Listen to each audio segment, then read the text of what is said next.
देवभूमि उत्तराखंड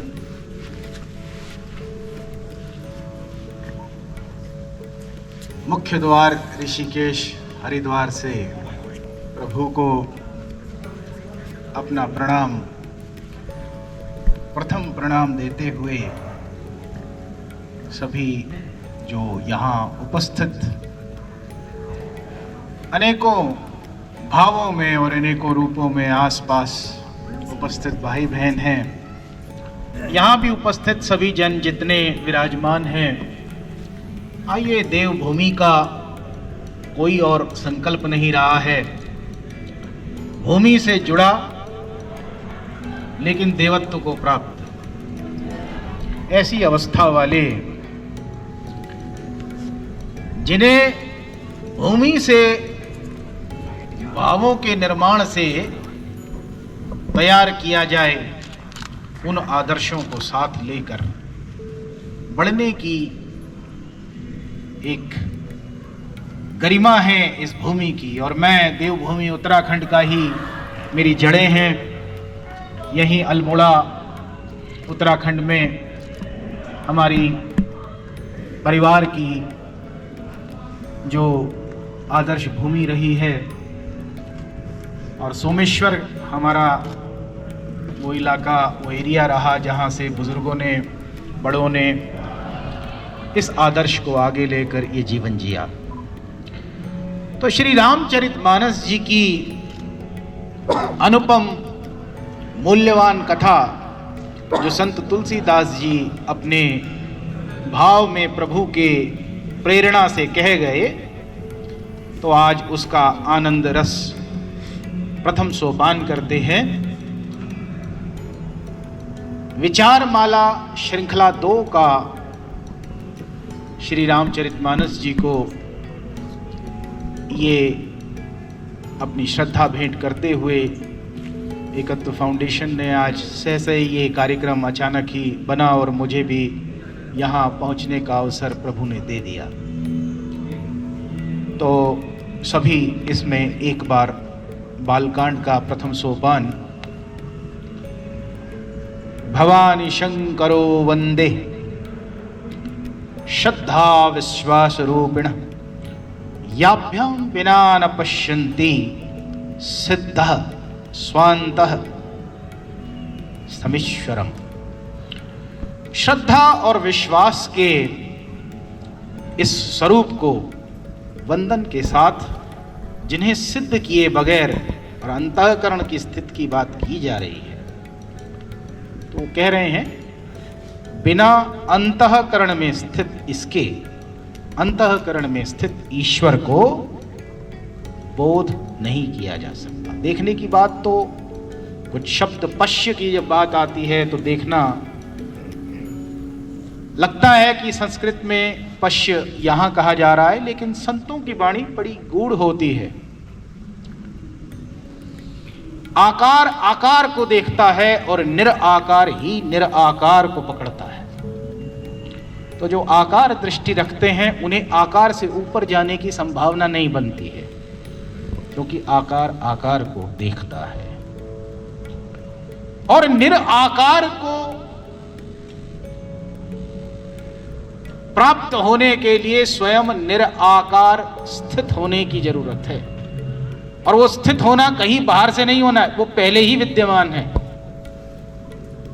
एक छोटी सी निद्रा भाव से कोई हल्का सा कंधे में थोड़ी थिरकन दे दे कि भाई जाग जाओ, स्वप्न में जो कुछ देख रहे हो वो स्वप्न ही है, तो बस इतना ही दायित्व महात्माओं का सदा रहा है। तो वंदे बोधमयम नित्यम गुरु शंकर रूपिणम, वो शंकर रूपी गुरु। तो भगवान शिव कहाँ विराजमान हैं, कहाँ उपस्थिति मानते हैं हम? जहां कैलाश की उपस्थिति उनकी, कैलाश का भाव ही है सर्वोच्च स्थान। और सर्वोच्च स्थान कहाँ है? सर्वोच्च क्या है हमारे पास? आत्म तत्व ही सर्वोच्च है। तो शिव का स्थान वास्तविकता में आत्म केंद्रित है। तो ऐसे बोधमय गुरु को नित्य याद करना। वंदे बोधमयम नित्यम गुरु शंकर रूपिणम यम आश्रितो हि वक्रोपि चंद्र सर्वत्र वंदते। टेढ़ा चंद्रमा भी जिनके ललाट पर सुशोभित हो तो उसमें वक्रता की और कोई बात नहीं है। वक्रता यानी कि चंद्रमा के वक्र होने से क्या उसकी लालिमा भी वक्र हो गई, उसकी चांदनी भी वक्र हो गई, ऐसा तो नहीं है। यानी कि आकार में जो वक्र दिखता है, जो प्रतीत होता है वक्र, उसकी बात की गई है। जो हम हैं, जो वास्तविकता में हैं, जो मौलिक रूप से सत्य चित आनंद की अवस्था है, उसके अंदर कोई वक्रता आ ही नहीं सकती। वहां वक्रता संभव है ही नहीं। वक्रता केवल दृष्टि में है। तो इसको हमारे गोस्वामी जी आज प्रथम सोपान बालकांड से श्री रामचरितमानस का पहला ये आरंभ हुआ, और मैं मानता हूं कि ये एक मौलिक अनुसंधान है। केवल क्रिया पठन और पाठन तक नहीं है। पहला तो मूल और दूसरा अनुसंधान। और अनुसंधान में अक्सर रिसर्च शब्द इस्तेमाल होता है। सर्च तो ऑलरेडी है, री शब्द जोड़ा जाता है कि जो भी करोगे वो री जुड़ेगा, बस और कुछ नहीं है। ऑलरेडी स्थापित है। जितने प्रयास होंगे वो री में, यानी कि पुनः पुनः प्रयास करें तो पुनः पुनः प्रयासों की अपनी अपनी पहुंच जहां जहां तक गई। तो आज 2-3 इसके जो चैप्टर हैं, इसमें पहला आरंभ करते हैं, जिसके अंदर सुनी समझही जन मुदित मन मज्जही अति अनुराग लहे ही चार फल अछत तनु साधु समाज प्रयाग। और संयोगिता जी ने इसके ऊपर अपना भाव रख दिया है। धर्म, अर्थ, काम और मोक्ष, ये चारों फल अगर किसी रूप में कैटेगराइज किए जा सकते हैं, जीवन में इन गुणों की स्थापना कहां से होगी? बहुत अगर इंसान चाहेगा कि मेरे जीवन में कुछ प्राप्ति हो तो वो यही चीजें हैं। अगर धन की भी कोशिश करे, कुछ और लक्ष्य बना ले, तो वो कहां तक चाहेगा? शांति रहे मेरे जीवन, सादगी रहे, मुझे ऊपर से कुछ मिलाना ना पड़े, कुछ जोड़ना ना पड़े। सादे का मतलब मैं भीतर बाहर से एक रहूं और ओरिजिनल रहूं। और तीसरी चीज अनासक्त भाव, जो भगवान श्री कृष्ण ने आसक्ति और विरक्ति से, इन दोनों से परे इस अवस्था को अनासक्त भाव कहा है। Detached attachment. तो ये आध्यात्मिक धर्म की जो मौलिक जड़ है उसकी बात भी आ गई। लेकिन अब एक एक को कहां कहां तक जीवन में पकड़ते रहेंगे? तो एक बहुत बड़ा सूत्र दिया है कि परम सत्य से प्राप्त आत्मबोध का सीधा ही परिणाम है पूर्ण सादगी, पूर्ण शांति और पूर्ण अनासक्ति। ये स्वतः मिलने वाले उपहार हैं जिसकी बात महात्माओं ने की है।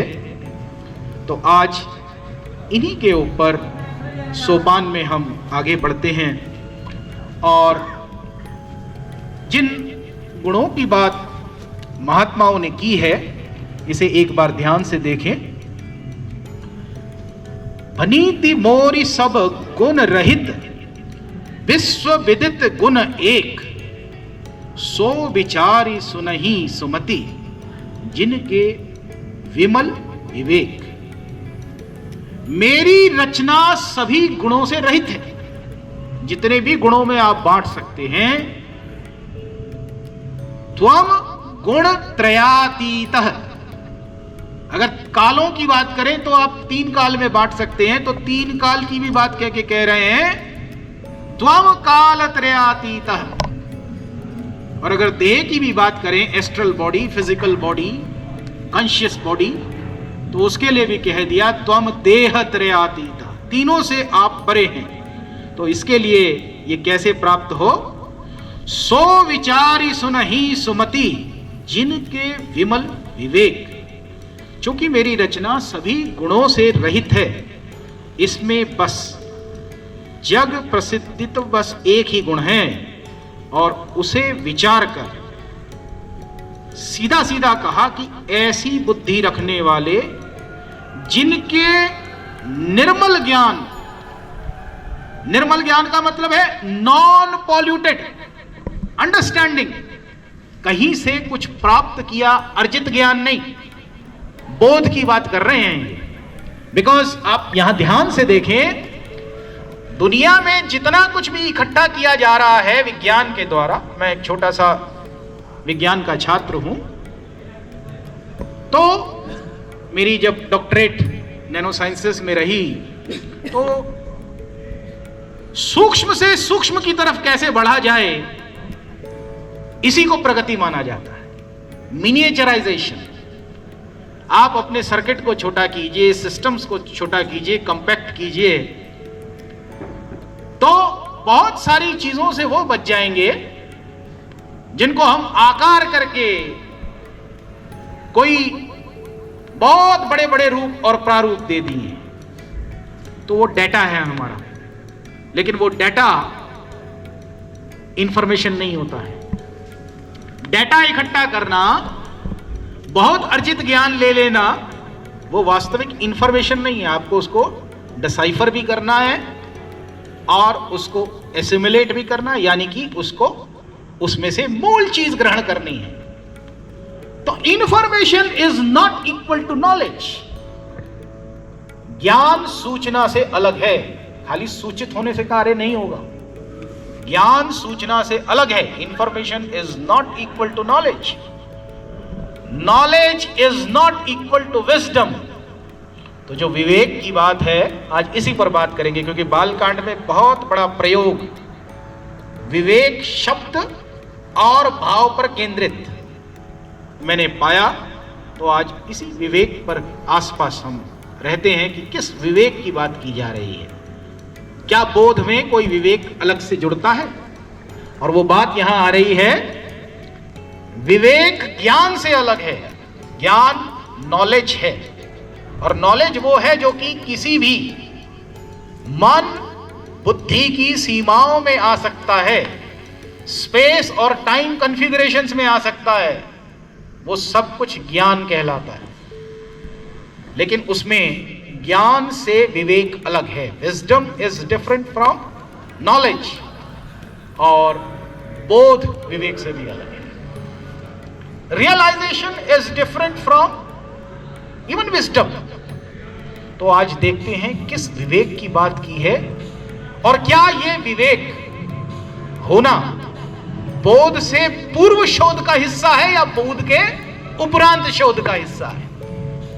Is the enlightenment research before enlightenment है या आफ्टर एनलाइटनमेंट है? तो ये प्रयोग भी प्रभु कृपा करे तो देख पाएंगे। तो आज इसी के ऊपर हम केंद्रित रहते हैं कि गोस्वामी जी विवेक के विषय में हमारे लिए क्या प्रयोग दे रहे हैं। देखिए, सत्संगति के ऊपर और सत्संग के ऊपर अनेकों शब्द उनके पद हैं इसमें, जिनकी चौपाइयां जैसे मज्जन फल पेखेउ तत्काला, काक हो ही पिक बकऊ मराला, सुनी आचरज करे जानी कोई, सत्संगति महिमा नहीं कोई। ऐसे शब्द हैं। महिमा सत्संग की बहुत कही गई। इतना भी कहा, मति अति नीच ऊंची रुचि आछी, चाहिए अमीय जग जुरै न छाछी, कि छाछ के बराबर भी नहीं है मेरा कार्य, लेकिन अमृत पीने की इच्छा है, यानी मैं पात्र हूं कि नहीं, ये भी देखना होगा। तो यहां पर जो देखने लायक, प्रयोग करने लायक जो सबसे बड़ा संदेश मैं पाता हूं, एक बारीक सी लाइन यहां देखिए, बिनु सत्संग विवेक न होई, राम कृपा बिन सुलभ न सोई। तो सत्संग के बिना विवेक की उत्पत्ति नहीं बताई गई है, और राम की कृपा के बिना ये सुलभ नहीं। तो आप ध्यान दीजिए कि ये शब्द जो है ये किस पर आधारित है। सत्संग पर या विवेक पर? डॉक्टर सिद्धार्थ जी क्या कहना है आपका? देखिए, दिशा देखिए किस चीज की, कि आप दिल्ली से चले और ऋषिकेश की तरफ बढ़े तो तीर का निशान किस तरफ है? जिस तरफ तीर का निशान आप बढ़ रहे हैं तो गंतव्य वो है। तो ये कह रहे बिनु सत्संग विवेक ना होई, तो सत्संग पर या विवेक पर, किसकी तरफ दिशा जा रही है? विवेक पर जा रही है। तो सत्संग से प्राप्ति किसकी हो रही है? विवेक की प्राप्ति हो रही है। बिनु सत्संग विवेक ना होई, राम कृपा बिन सुलभ न सोई, सत्संगत मुद मंगल मूला, सोई फल सिद्धि सब साधन फूला। गोस्वामी जी का एक बहुत महत्वपूर्ण प्रयोग है। आज इसी लाइन पर बालकांड की हम केंद्रित रहते हैं। दो चीजें मिलेंगी। ये सत्संग किसको कह रहे हैं? क्या ये कुछ सत्कर्मियों का संग है? क्या ये किसी संत का संग है? ध्यान से देखिए, जब सत्य की बात आ जाती है तो सत्य की एक मोटी सी परिभाषा जिसको सब स्वीकार करेंगे, वो वही वाली मैंने आपसे कह दी है। गुणत्रयातीतः, कालत्रयातीतः, देहत्रयातीतः, यानी स्पेस और टाइम से तो आपको परे जाना ही जाना है, तब आप सत्य की बात करेंगे। क्योंकि सत्य के अंदर किसी भी तरह का बदलाव ना होना ही तो सत्य है। जो बदले वो सत्य नहीं। तो सत्य वो जो न बदले। तो जब महात्माओं ने सत्य के संग की बात की है तो फिर सत्य का संग कौन कर सकता है? सत्य का संग करने के लिए सत्य तो बना रहेगा, लेकिन संग करने वाला अगर न बना रहा वैसा तो वो तो रुक गया। सत्य की परिभाषा ये, जो न बदले, न हटे, न चेंज हो। लेकिन जो संग कर रहा है तो फिर उसको कैसा होना पड़ेगा? अगर सत्य का संग करना है तो सत्यमय, खाली सत्यनिष्ठ होकर भी काम नहीं चलेगा। सत्य ही हो जाना है, सत्य ही होना है। अगर सत्यचित आनंद की बात की जा रही है ना, तो बिना सत्यचित आनंद हुए अधूरापन है। और बिना सत्यचित आनंद हुए का मतलब आनंद में हम प्रतिष्ठित तो हैं, भाव रूप में प्रतिष्ठित हैं, लेकिन क्या आनंद जिसका भाव है, भावों का उतार चढ़ाव न होना, वही तो आनंद है। जहां भावों का उतार चढ़ाव है तो आनंद के अंदर अवस्था नहीं है। आनंद का भाव ही भावों का उतार चढ़ाव न होना है। तो सीधा सत्संग की जब बात आएगी तो सत्य का संग कौन कर सकता है? वही जो स्वयं सत्य हो सकता है। इसीलिए मैंने कहा, अगर आकार सत्य की तरफ बढ़ेगा तो नहीं पहुंचेगा, क्योंकि आकार आकार से ही जुड़ सकता है और निराकार ही निराकार से जुड़ सकता है। तो जो सत्य का संग करेगा उसे स्वयं सत्य होने की परम आवश्यकता है। तो इसलिए बात आती है कि खाली संग करने से हो जाएगा, लेकिन अगर आप संग कर भी लेंगे ना तो डॉक्टर साहब रहेंगे तो द्वैत में ही। भाई जो संग भी कर रहा है, किसी मित्र का कर रहा है, किसी व्यक्ति का, किसी मूल का, किसी भाव का, तो कर तो द्वैत में रहा है। क्योंकि जब भी संग की बात आती है तो वन और मोर, किसी के साथ तो आप जुड़े ही हैं। तो कहां अद्वैत हुए? अद्वैत कहां हुए? दो का भाव तो बना रहा। तो कैसे अद्वैत की तरफ जाएं? संग करते करते ऐसा संग करें कि स्वयं सत्य हो, द्वैत ना रहे। और यही एकत्व है।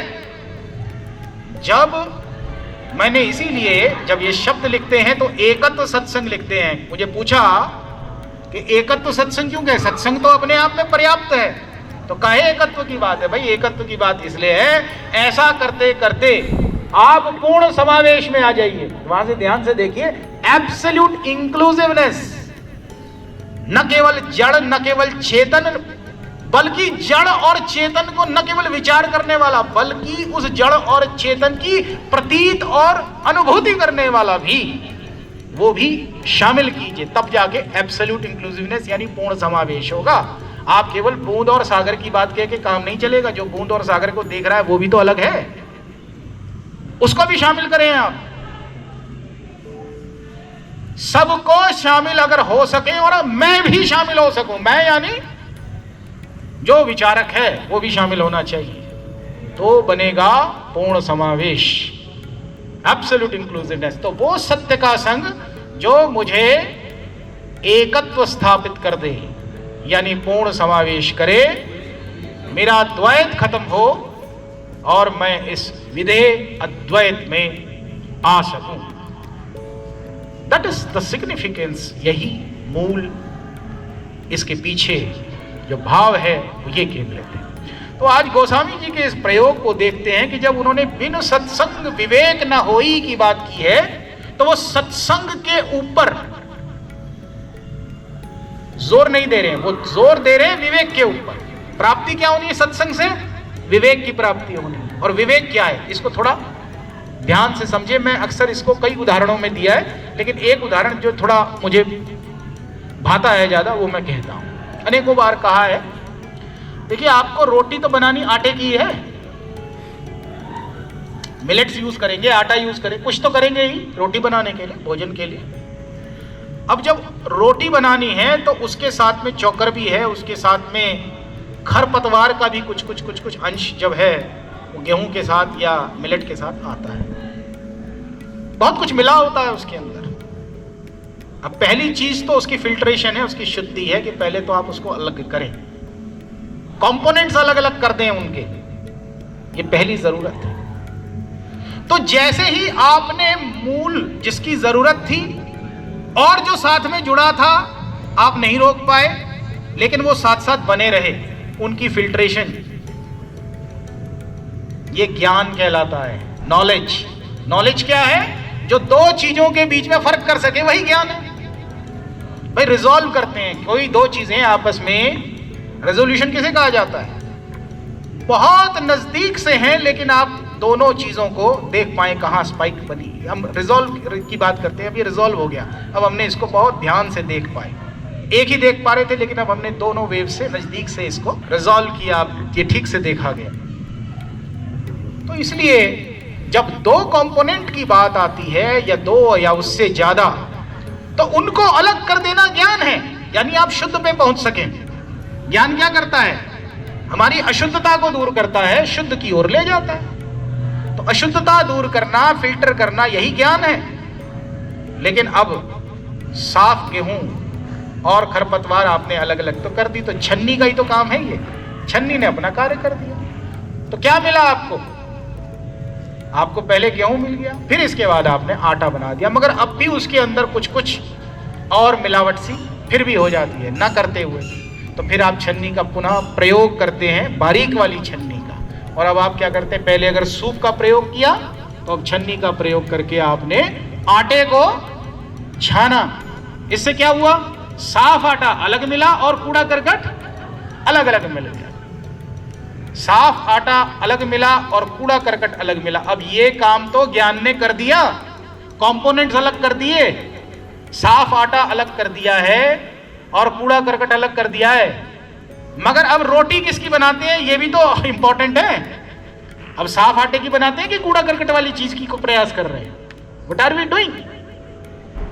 तो ये जान लेना कि दो अलग होने के बाद मैंने प्रयोग किसका किया, किसे पकड़ा, किसे धारण किया, किस पर खड़ा हुआ, यही विवेक है।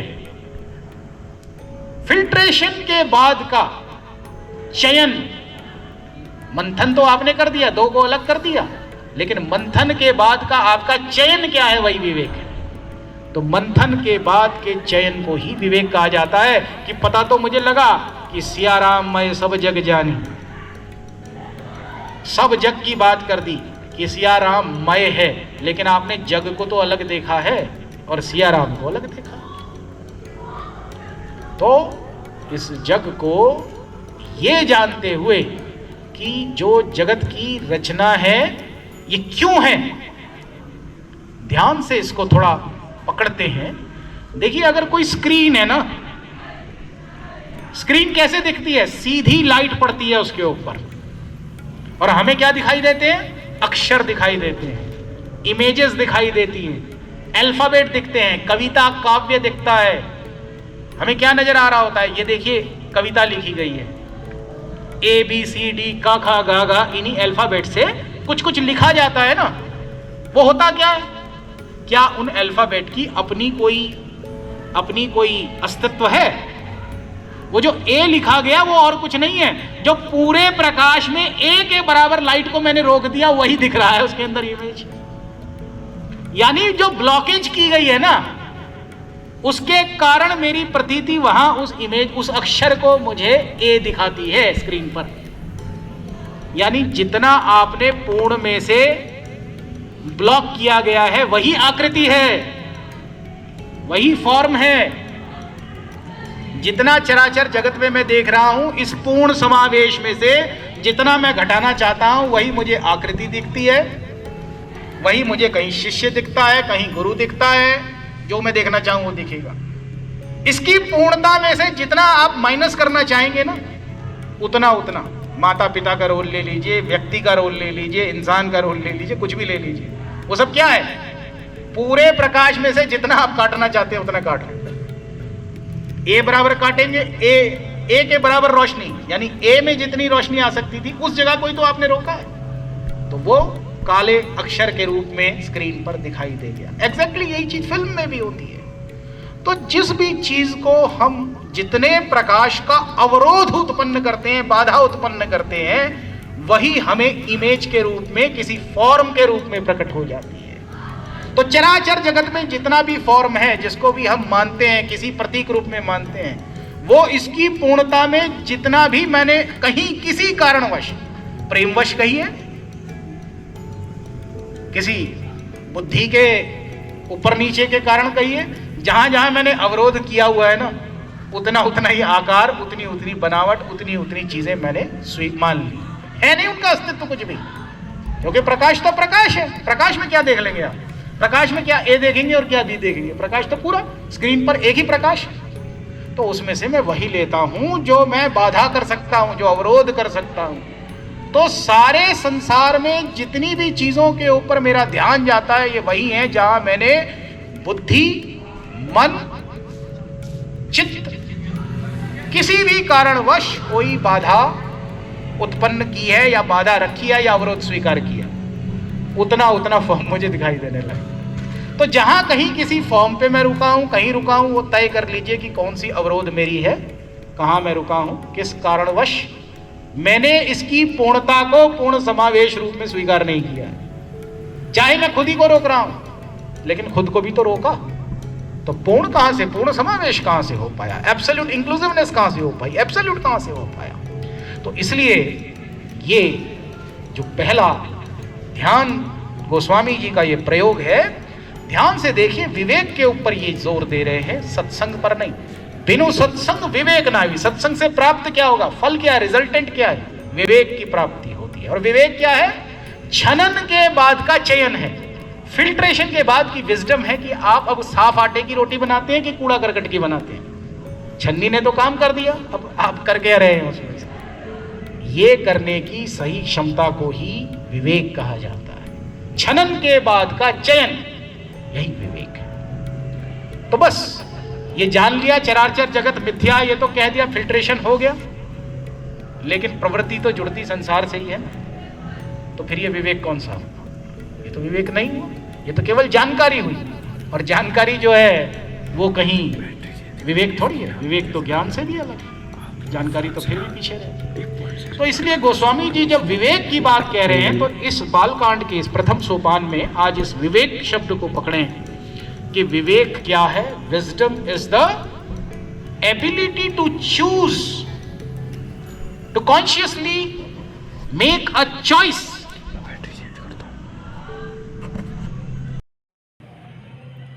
आफ्टर फिल्ट्रेशन मैंने दो तो देख लिया, मान भी लिया, अब उसमें से चयन क्या करता हूं, यही विवेक कहलाता है। तो ये सिद्धि यानी कि ये अवस्था कहां से प्राप्त होगी? बिनु सत्संग विवेक ना हुई। लेकिन अगली लाइन रजत जी बहुत ही ध्यान देने वाली है। लास्ट लाइन कह रही है, राम कृपा बिन सुलभ न सोई, कि राम की कृपा के बिना नहीं होगा, ये सुलभ नहीं। तो सत्संग की बात कर रहे हैं कि विवेक की कर रहे हैं? क्यों रजत जी? विवेक की कर रहे हैं कि राम की कृपा के बिना विवेक नहीं होगा। इसका मतलब है अगर आप सत्संग की इतनी उत्तम अवस्था को भी, कोई संत का संग मिल जाए, बोधमय महात्मा का संग भी मिल जाए, ऐसी अवस्था वाले जन का भी मिल जाए और आप इस सत्य की तरफ बढ़ भी रहे हैं, संग भी कर रहे हैं, तब भी विवेक उत्पत्ति होगी या नहीं होगी इसकी कोई गारंटी नहीं। उन्होंने कहा उसके लिए भी राम की कृपा चाहिए। जनरली इस शब्द को यह समझा जाता है कि बिना सत्संग के विवेक नहीं जागेगा और राम की कृपा के बिना सत्संग मिलेगा नहीं, लेकिन सत्संग की बात नहीं हो रही, विवेक की हो रही है। सत्संग का यानी संग ऐसा होने के बाद भी विवेक की जागृति हो जाए, इस बात की कोई गारंटी नहीं है। इसके लिए भी राम की कृपा चाहिए कि मेरा विवेक जागृत हो सके। तो गोस्वामी जी का एक बहुत बड़ा प्रयोग इसमें सोपान में, प्रथम सोपान में आज देखने में आया है और ये कह रहे हैं कि ये बिना सहज में नहीं मिलेगा।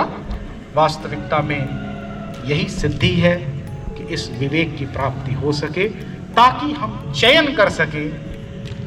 मंथन के बाद का चयन है ये, लेकिन इस चयन के बाद एडॉप्ट करने के बाद, ये बड़ी इंपॉर्टेंट चीज़ है। चयन करने के बाद आप एडॉप्ट भी तो करेंगे। आपने चूज कर लिया मैं रोटी तो इसकी बनाऊंगा, खाइए भी तो सही, फिर वो पचे भी तो सही, फिर वो कार्य भी तो करे, तभी तो पूर्णता है। बस इसी प्रक्रिया को पूर्ण करने के लिए सीधा सीधा 3 इंपॉर्टेंट स्टेप। पहला है Tattvabodh, basic elemental knowledge of the self. तत्व से स्वयं को जानना। तत्व से स्वयं को जानने का मतलब क्या है? तत्व है जब हम कंपोनेंट की मिनिएचराइजेशन पर चले जाएंगे। तो जैसे ही कह दिया कि नहीं मैं बदलने वाला नहीं, मैं तो आत्म स्वरूप हूं, मैं बिल्कुल यही स्वरूप हूं जो है, तो किसी ने बूंद रूप में स्वीकार कर लिया अपने आप को, तो आ गया ना तत्व में। आत्म तत्व कह दिया, मैं तत्व अपने रूप में अपने आप को स्वीकार कर रहा हूं। अगर तत्व मसीह भी कह दिया तो तत्व के रूप में स्वीकार कर रहे हैं, मैं वही तत्व हूं, तत्व के रूप में मान लिया। लेकिन इस तत्वबोध जो कि पहली स्पार्क है, पहली चिंगारी है,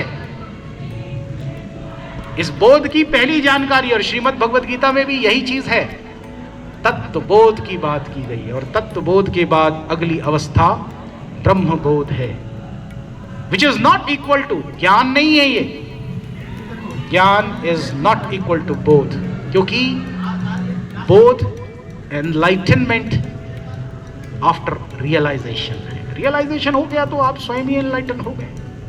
यानी कि दिए को आपने प्रयोग किया ना, कि कोई बुझा हुआ दिया है लगा दिया तो जल गया, तो अब क्या है उसमें, क्या करना है फिर? अब उसमें क्या लड़ाई लड़नी है?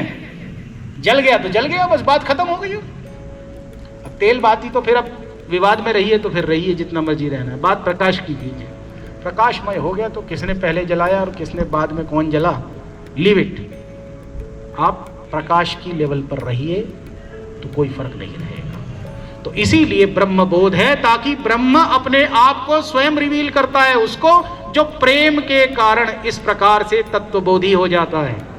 उसको अपने प्रेम के, क्योंकि प्रेम के बिना कोई अपने राज नहीं देता किसी को। तो जो परम शक्ति है, अगर इसके किसी के राज, इसकी गहराई किसी को लेनी है तो उसके लिए प्रेम बताया। जिन्हें प्रेम कियो तिन ही प्रभु पायो, तो प्रभु को पाने की बात की। तो ये ब्रह्म बोध की अवस्था है, लेकिन इससे भी द्वैत बना रहेगा। एक वो जो बोधी है, एक वो जिसका बोध हुआ। तो यहां इस द्वैत को हटाने के लिए आत्मबोध की बात आई है, सेल्फ रियलाइजेशन की आई है, जो तीसरी फंडामेंटल एंड फाइनल स्टेप है इस साइकिल की। तत्वबोध से ब्रह्मबोध और ब्रह्मबोध से आत्मबोध। अगर ये साइकिल, ये प्रक्रिया पूरी नहीं हुई है तो मैंने आध्यात्म का वास्तविक मौलिक लाभ प्राप्ति नहीं किया। तो तत्वबोध पहली चीज है जो तत्वबोधी महात्मा के शरणागत होने की जरूरत है। और उसके बाद दूसरी जो बात आती है, और फिर ये बोध है। मैं फिर आपसे कह रहा हूं, क्योंकि एक सावधानी दी है कि सत्संग होने के बाद भी विवेक जागेगा कि नहीं जागेगा, ये कोई गारंटी नहीं है। राम की कृपा चाहिए इसके लिए। तो कृपा और क्या है? राम कृपा के तेहि अधिकारी, सत्संगति जिनको अति प्यारी। अब प्यारी का मतलब ये तो नहीं है कि भाई वो कोई दौड़ भाग में है, दौड़ भाग की बात नहीं है। प्यारी का मतलब है प्रेम में आ गया है, वो ब्रह्मबोध की तरफ आ गया है, अब कृपा का पात्र बन गया। तत्वबोध के बाद नेक्स्ट स्टेज पर प्रेम के कारण ब्रह्मबोध पर आ गया है, अब कृपा है इसके, इस प्रेम के कारण कृपा है। और इसके बाद तीसरी फाइनल स्टेप है द रियलाइजेशन ऑफ सेल्फ, और वही आत्मबोध है। तत्वबोध से ब्रह्मबोध और ब्रह्मबोध से आत्मबोध, बस इस पूर्णता, यही स्वयं की पूर्णता है, इसे पूर्ण करें। आज बालकांड के श्री रामचरितमानस के इस कुछ प्रथम सोपान पर मैं एकत्व फाउंडेशन और आप सभी अनेकों जो उपस्थित अभी सामने हैं और ऑनलाइन भी बहुत से भाई बहन श्रोता प्रेमी आशीर्वाद देने के लिए जुड़े हैं, सभी को मेरा प्रणाम है। आज इस मौलिक संदेश को लेकर जाएंगे कि ज्ञान और विवेक ये अलग हैं। विवेक ऐसा जो मुझे छलन के बाद का चयन देता है, लेकिन चयन के बाद आप उसे प्रयोग जरूर कीजिए ताकि तत्वबोध ब्रह्मबोध में बढ़े, और यहीं से आत्मबोध की दिशा है। ये संभव है, तत्वबोध संभव है, ये अज्ञात नहीं है, इसके लिए अनुष्ठान की जरूरत नहीं है। ये तो चौथा अध्याय श्रीमद् भगवद गीता श्लोक 34 सीधा इशारा है, अखंड इशारा है। तो इस तरफ बढ़ेंगे और मेरा आप सभी को प्रणाम है। इस प्रथम सोपान जो इस देवभूमि उत्तराखंड के मुख्य द्वार ऋषि का केश, जहाँ से मुख्य द्वार है उसका, तो ये द्वार है पूरा इस पवित्रता का, इस देवभूमि का। तो आज यहीं से ये प्रथम सोपान का आरंभ है। शैलेंद्र बब्बर जी, एडवोकेट शैलेंद्र बब्बर जी, जो बड़े ध्यान से अभी देख रहे हैं और उपस्थित हैं, तो मैं ज़रूर उनको भी बधाई देता हूं कि एकत्व फाउंडेशन इस कार्य को बड़ी ईमानदारी से निभाने का प्रयास कर रहा है। और फाउंडेशन में कोई संस्थान की बात नहीं कर रहा, फाउंडेशन में जड़ की बात कर रहा हूँ। जो जड़ है एकत्व की, बस उसे ही पकड़िए। तो सभी इस बधाई के पात्र हैं। आपका बहुत बहुत धन्यवाद है पूज्य योगाचार्य सुधीरानंद जी महाराज, जिन्होंने स्वयं आकर इस प्रेम कार्यक्रम की उपस्थिति बढ़ाई। और मेरी एक प्रार्थना है, अभी जो बैठे हैं मेरे बहुत से भाई बहनों ने पूछा कि हम इसके लिए फिर क्या करें। एकत्व फाउंडेशन की वेबसाइट जो है वो www.ekatvafoundation.org है, उसको भी देखिए। यूट्यूब चैनल भी है एकत्व_फाउंडेशन, जिसमें तत्वबोध क्या है, ब्रह्मबोध क्या है, आत्मबोध क्या है, और फिर निराकार को कैसे देख सकते हैं। ये एक बहुत बड़ा प्रयोग है। आकार आकार को कैसे देखता है और निराकार निराकार को कैसे देखता है, इसको ध्यान से देख लीजिए। कोई प्रश्न, कोई भाव, कोई मन के अंदर भाव आता है तो मिलके साझा करेंगे। कोई ज़रूरी नहीं है कि मैंने हर बात का जवाब आपका देना है, या मैं अपेक्षा करता हूँ कि कोई प्रश्न ही करे। मेरा ये कहना है, प्यास लगी हो तो पानी उपलब्ध है, पीकर देखिए, प्यास बुझ जाए तो बहुत अच्छी बात है। नहीं तो मरुस्थल नहीं बनाना जीवन को, पानी पी लीजिए, पानी है तो पीना चाहिए।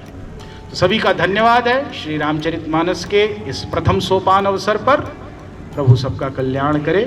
सर्वे भवन्तु सुखिनः, सर्वे सन्तु निरामय, सर्वे भद्राणि पश्यन्तु, माँ कश्चित् दुर्भाग् भवेत्। नहीं, आज आके बहुत अच्छा लगा। और सबसे बड़ी बात मेरे को लगी कि आपके सिंबल में जो ई दिया है, बेसिकली ये सिग्मा लगता है। सिग्मा का मतलब है पूर्ण समावेश, inclusiveness, everything. This is sigma actually. Okay, हाँ, यस। तो ये एक मुझे आपके जो आपका ये सिंबल है, उसको देख के मुझे ये बहुत अच्छा लगा। और सबसे बड़ी बात ये है कि हम लोग नॉलेज और विजडम और रियलाइजेशन को एक ही चीज़ मानते हैं। कई बार ऐसा नहीं है। इसमें ये अलग अलग सोपान है। पहला सोपान नॉलेज है, फिर दूसरा सोपान विजडम है, और फिर रियलाइजेशन है। ये बात बहुत समझ में आई आज के दिन। और आज आके बहुत आनंद मिला मुझे। यहाँ पर मैं रुड़की विश्वविद्यालय में आया था, कुछ लेक्चर लेने के लिए आया था यहाँ पर, तो मुझे आने का मौका मिला। मैं राजीव गांधी पौद्योगिक विश्वविद्यालय का vice chancellor, retired vice chancellor हूँ। उसके बाद RKDF का वाइस चांसलर बना। आजकल council of scientific industrial research का एमरिटस साइंटिस्ट हूँ। बहुत बहुत धन्यवाद। Thank you very much doctor साहब, थैंक यू।